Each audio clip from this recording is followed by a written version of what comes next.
Hello, welcome back to the channel. And first of all, it's a few days before Christmas, and this is the last video before Christmas, so Merry Christmas. And also, I've had this, which is my Klarstein Wonderwall infrared heater for just over a year.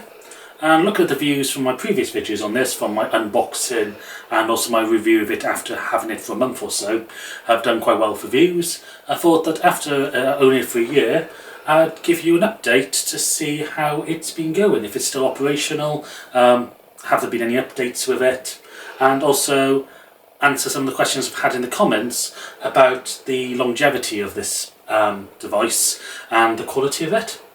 So, say last year I paid about £170 from this. I bought it from Klarstein direct, but you can also buy it from Amazon. Or I should point out that this is not a sponsored video. Klarstein aren't paying me any money, they haven't given me this. Wouldn't mind if they do give me one, but this is off my own back, and therefore it's an independent review. So this is hanging in our bedroom. It's just over the bed.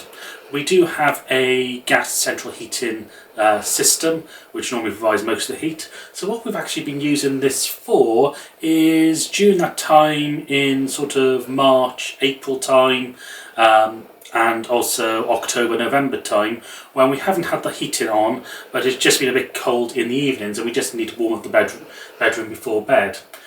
We occasionally use it to do longer heating during the day if it's particularly cold and we're using something like the log burner downstairs and the heat hasn't got all the way up, and we want to keep this room warmer, so we use it for that as well. So it's not been particularly heavy use, and it hasn't been extended use either.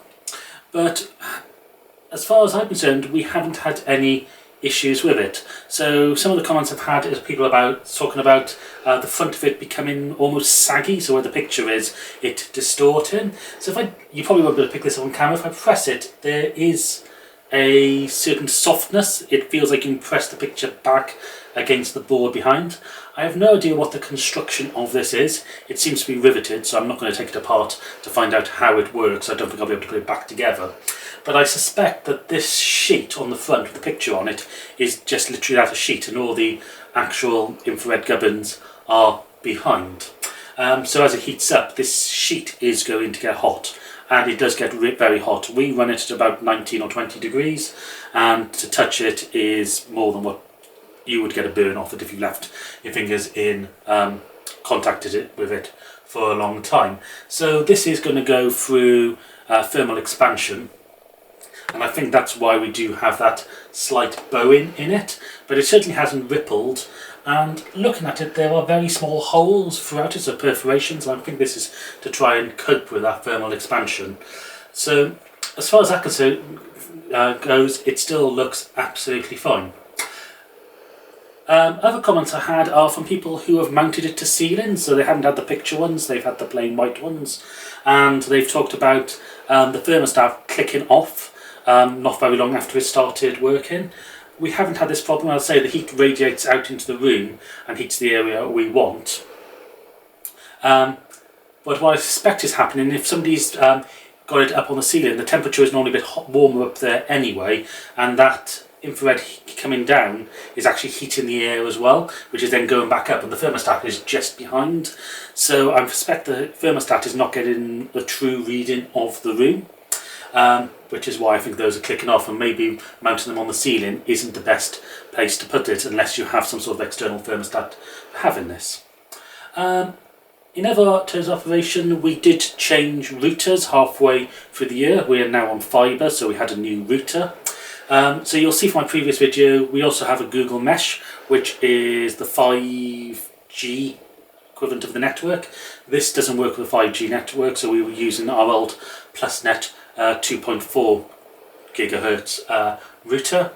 The new router we have has that, and we've just managed to swap over the router in fine. What we have found now that this actually does integrate with our Google Home system, so we can turn it on by voice activation as well. So I'd say overall it's been doing the job that we want to. We haven't yet quite decided if this is going to be the way to go and we're going to put more of these into more rooms, or whether we're going to go for an air source heat pump. As one of our eventual plans is to move this house off the gas, therefore get rid of that gas boiler.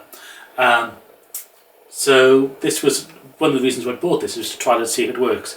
I don't think, even at the size of this, which is a 700 watt version, it's big enough to heat a whole room.